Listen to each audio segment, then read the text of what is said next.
Samajwadi party के प्रवक्ता अमीका जामी से न्यूज वन इंडिया ने खास बातचीत की। इस दौरान उन्होंने क्या कुछ कहा, आपको एक बार सुनाते हैं। बुलडोजर एक्शन को लेकर सुप्रीम कोर्ट का एक बड़ा फैसला आया है कि अब मनमाने तरीके से राज्य सरकार या कोई भी अधिकारी बुलडोजर एक्शन नहीं कर पाएगा। हमारे साथ सपा के वरिष्ठ नेता और प्रवक्ता अमीक जमई जी हैं।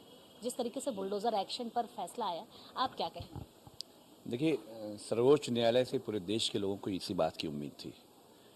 हमारे नेता माननीय अखिलेश यादव जी ने डेवन से इस बात के लिए कहा कि ये संविधान विरोधी कृत्य है, इलीगल एक्शंस थे जो लिए गए और पूरे उत्तर प्रदेश में मुस्लिम समाज के खिलाफ, विशेषकर ब्राह्मण समाज को जोड़कर, बैकवर्ड कम्युनिटी के लोगों को जोड़कर कोई एक क्राइम का मामला लिया और पूरी ख़ानदान का पता चला कि मकान गिरवा दिया, उनका फैक्ट्रियां डेमोलिश करा दी।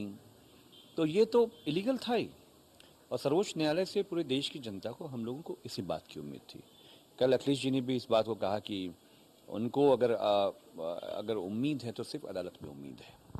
तो ये जो जवाब सुप्रीम कोर्ट का है, भारतीय जनता पार्टी की चेहरे पर एक बहुत ज़ोरदार का तमाचा है कि इस देश में संविधान का मॉडल चलेगा, इस देश में बुलडोजर का मॉडल नहीं चलेगा।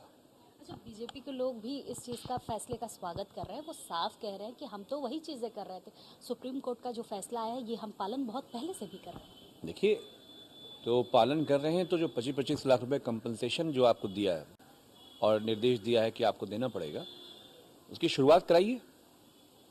क्यों बोला उन्होंने कि आपको कंपनसेशन देना पड़ेगा? क्योंकि आपने गलत काम किया है। क्यों कहा कि इसके अंदर जो वो सारे जो सरकारी ऑफिसर्स इन्वॉल्व हैं उनकी अकाउंटेबिलिटी चेक होना चाहिए? क्यों उन्होंने कहा कि आपने नोटिस को डाक से क्यों नहीं पोस्ट किया?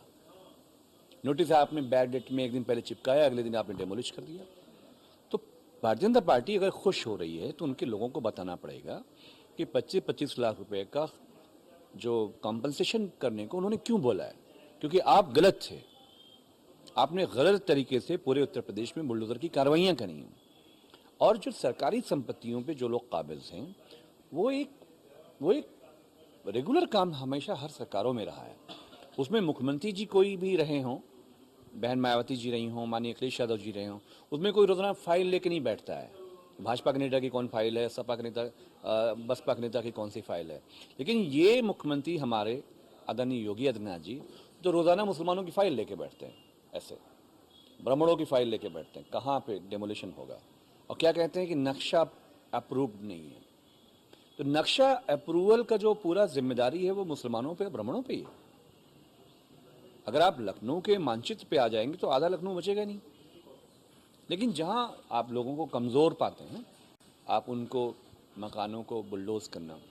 किसी कवि ने कहा था पहले कि लोग टूट जाते हैं एक घर बनाने में, तुम तरस नहीं खाते बुलडोज़र चलाने में। उनको थोड़ा सा जोड़ दिया गया है।